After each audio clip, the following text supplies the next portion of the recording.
Hello, everyone. My name is Persohn. As you can tell, I'm a little bit away from my local location again today, taking a bit of a break, getting out of town, back in on the weekend, however. And so you can contact me at pastor@mascot.church, which is my email address, or in the comments below if you like. Today is a follow-on video to last week's discussion where we looked at the like my kind of go-to argument for the existence of God. And the reason for holding some of these in hand, of course, it helps us understand the magnificence of the Lord himself, and we're going to see some of that today. But it's also useful maybe in the workplace where someone might pick on you for what you believe. And you can sometimes say, well, let's just sit down and have a look at some of the classical reasons why it might be, why there is a God or whatever. And you'll often find that it'll stop the mouth, that can give you a bit of trouble. I've had that happen before. John Calvin said that what it does is it stops the mouth of the obstreperous when you have an argument for the existence of God. And I think that's probably quite reasonable. Now, the question of the question here of the necessary being. So I want to draw a little bit on that today. If you like these videos, like, share, subscribe. YouTube might tell somebody else about it. You just never know anymore. There's a very interesting article that you can find online by Professor John H. Hick, written in the 60s, called Necessary Being. And he outlines some of the issues and some of the challenges. So I'm going to give you some thoughts here in this brief video to think about. I'll flesh it out a little bit more, flesh it out a little bit more on Sunday morning. But this is a bit of a teaser, and we have to do a little bit more work on this. Now, the term necessary being is used to denote the difference between God and man.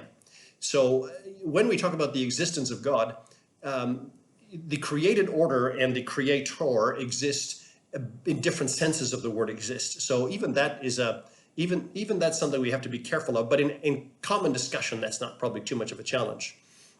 What we do have to do, however, is to, and Professor Wick makes this point here, we need to understand that there's a distinction between the logical and the factual use of necessary being. Okay, that's quite important. We're not talking about God as being logically necessary. That's at least in my last week's discussion. No, we're talking about it being factually or necessary for the existence of things to exist. So to enter into the deep discussions of logic is something completely different. But ours is the factual necessary being. And so if you follow that along, you notice that that's what I'm doing. I'm saying nothing can exist of itself, nothing can be self-created. We're kind of following, going back. Look, it's an old approach, but it's not too bad. It works really, really nicely.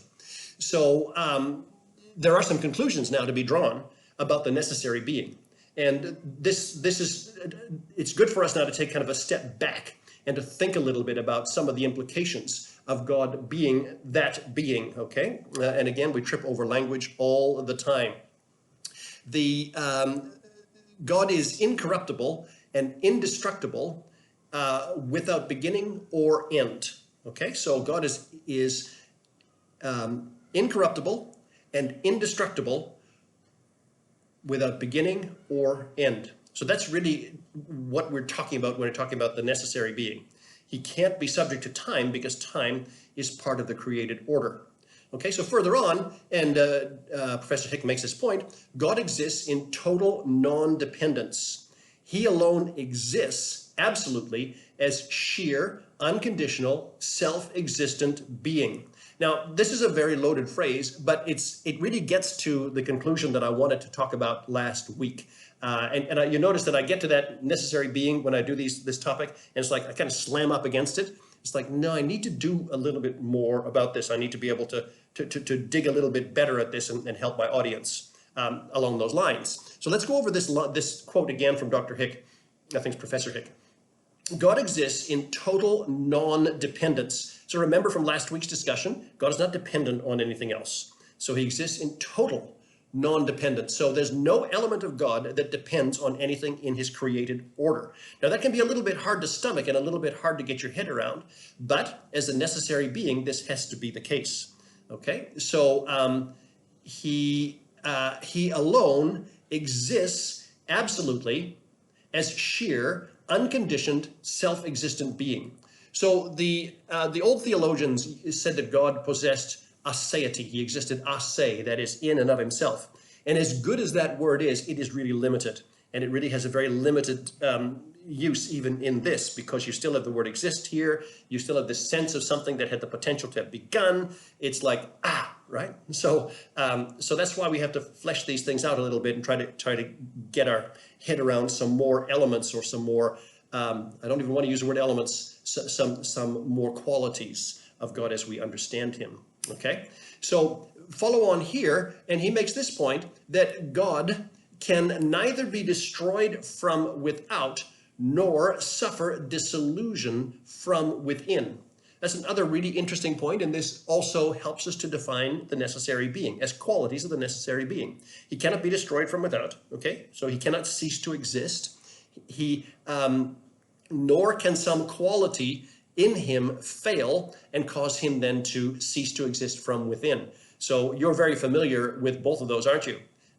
We've just had a little bit of an encounter with a bit of a bug we picked up from some children here, and various doses of fever and temperature and that floating around. And I kind of thought I'd beat it, but it seems like it's hanging around a little bit here, although I feel really good today. But we are really very, very dependent, and we can easily be destroyed from without, but we also have the ability to destroy ourselves from within. We can make terrible decisions, we can go down terrible roads and cause ourselves to be damaged or destroyed. God does not change. There's no shadow of turning in him. So there's nothing in him that can allow that to take place. Now, this of course is not easy for us to understand, because of course we have the mystery of God. But really, take some time to think about this. He is above creation and not part of creation in any way at all. Now, there are two kind of false teachings that sound about the same, and that are probably worth mentioning here. I'd like to do a little more on this later on. One is called pantheism, and that is that God is everywhere in everything. In other words, everything is made of kind of God's stuff, that God is in everything and everything is God. And not a very good definition, I'll give you that. The other one is panentheism, and that is that God is in creation and subject to creation from his active creation. Again, tough topics. Maybe I should have left this for later on, but it's really kind of important. But no, we understand from the scriptures that God is not in everything in that sense. God is not in the chair that I'm sitting on, or the table, or the laptop, or anything in that sense, nor is he subject to any element of it. So let's read this last definition again. It's kind of a crunch down quote. God can neither be destroyed from without, nor suffer dissolution from within. That's really critical to understand this. That's why, there's so much joy in being a believer, because he who cannot be destroyed from without or suffer defeat from within has offered us eternal life in his presence. You really have to think about this as the best deal going, okay? Now, here is another statement again from this article that I think is really worth reading. Self-existent must be eternal. Now pause and think about this for a moment. Self-existent must be eternal. I agree with that. I.e., without temporal limitation. Okay, so again, like some of those topics from last week's talk, some of them should keep you up awake at night. I said to my congregation, some of these here about nothing can create itself, that should get you tossing and turning for a while anyways. Think, wow, that's just really amazing. This is kind of off the back of this. Self-existent must be eternal, i.e., without temporal limitation. Okay, so that's important. Just had to pause there for a moment. Self-existent must be eternal, that is without temporal limitation. For if he had begun to exist, now pay close attention, my friends. If he had begun to exist, or should cease to exist, he must have been caused to exist, or to cease to exist by some power other than himself. So this gets us to the essence of the self-created ase, necessary being. Let me quote this here. Self-existent must be, a being that is self-existent must be eternal. Take some time to think about this. There's a lot here. Take some time. It's okay. Read it a few more times. Listen again.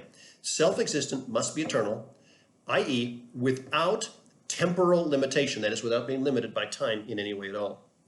For if he had begun to exist, or should cease to exist, he must have been caused to exist or to cease to exist by some power other than himself. So what is this saying here? The very element of the word, the very thing we see in the word begun is a time statement, isn't it? Or the word cease, they're time statements. So if God began at any time in the past or ceased at any time in the past, something other than himself would have influenced him. And of course, that's a problem because he would not be the necessary being. So there you go. So I think this is really worth having a good look at. It's worth pondering these things. This is in the general topic called the mystery of God. But I would say that in my own personal walk, these are the topics from Scripture that get me that tingle up my spine more than anything else. They just get me really, really deeply thinking about who he is and so on. Now, I appreciate that I approach things from a logical point of view, not an emotional or whatever point of view. I like the logic of this, but to me it's just so stunning and so wonderful to understand that. Okay, so ladies and gentlemen, the God as the necessary being. We're not talking about a logical necessity, but a factual necessity. We're stating that we believe that God is self-existent, and therefore, as a self-existent God, he must be eternal, that is, without temporal limitation. For if he had begun to exist or should cease to exist, he must have been caused to exist or cease to exist by some power other than himself. That would mean he would not be the necessary being. My name is Al Persohn. I hope you enjoyed this. We will be back in our studio next week. And we've got a couple more unusual videos to come and some regular topics as well. Stand by. God bless you. We will talk again soon.